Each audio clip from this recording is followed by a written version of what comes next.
সামনেই বিধানসভা নির্বাচন, আর এই বিধানসভা নির্বাচনে এবার তৃণমূলের সরকারকে উৎখাত করতে ডাবল ইঞ্জিন সরকার গড়ার লক্ষ্যে উঠে পড়ে নেমেছে বিজেপির এমন লক্ষ্য যাতে পূরণ হয় তার জন্য ইতিমধ্যেই তারা উঠে পড়ে নেমেছে ময়দানে। শুধু উঠে পড়ে নামা নয়, পাশাপাশি তৃণমূল থেকে তৃণমূল বৃত্তিষ্ণ কর্মী সমর্থকদের দলে টেনে তৃণমূলের টনক নড়াতে শুরু করে দিয়েছে। আসন্ন বিধানসভা নির্বাচনকে মাথায় রেখে বৃহস্পতিবার বীরভূম জেলা বিজেপির তরফে সিউড়ি বিধানসভার অন্তর্গত রাজনগরের খুড়িগড় এলাকায় একটি জনসভার আয়োজন করা হয়। যে জনসভার পরই রাজনগর ব্লকের কাষ্ঠগড়া গ্রামে তৃণমূলের ভাঙন ধরালেন তারা।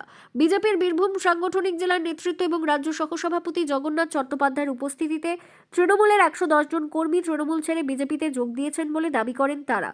চন্দ্রদা এই সমস্ত যারা তৃণমূলের নেতৃত্ব ছিলেন, সেই সমস্ত তৃণমূলের নেতৃত্ব থেকে তাদের হাত থেকে নিস্তার পাওয়ার জন্য, চুরি দুর্নীতি সর্বস্তরে তাদের হাত থেকে নিস্তার পাওয়ার জন্য ওনারা ভারতবর্ষের যশস্বী প্রধানমন্ত্রী নরেন্দ্র মোদীজির হাত শক্ত করতে তথা সিউড়ি বিধানসভাতে আগামী যে নির্বাচন, সেই নির্বাচনকে জেতানোর লক্ষ্যে নিয়ে ওনারা তৃণমূল কংগ্রেস ছেড়ে বিজেপিতে যান।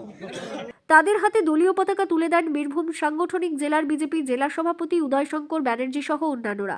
যারা তৃণমূল ছেড়ে বিজেপিতে যোগ দিয়েছেন তারা কেন ভোটের আগে তৃণমূল ছেড়ে বিজেপিতে যোগ দিলেন, এই প্রশ্নের উত্তরে তারা অবশ্য জানিয়েছেন বেশ কয়েকদিন ধরেই তারা বিজেপির সঙ্গে যোগাযোগ রাখছিলেন।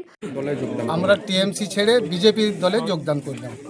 আমরা প্রায় 100টা পরিবার এই মুহূর্তে বিজেপিতে জয়েন করলাম। হঠাৎ করে তৃণমূল ছাড়লেন কেন?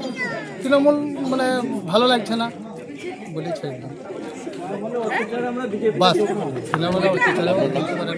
অন্যদিকে এমন ঘটনার পরিপ্রেক্ষিতে তৃণমূলের কোনো প্রতিক্রিয়া পাওয়া যায়নি।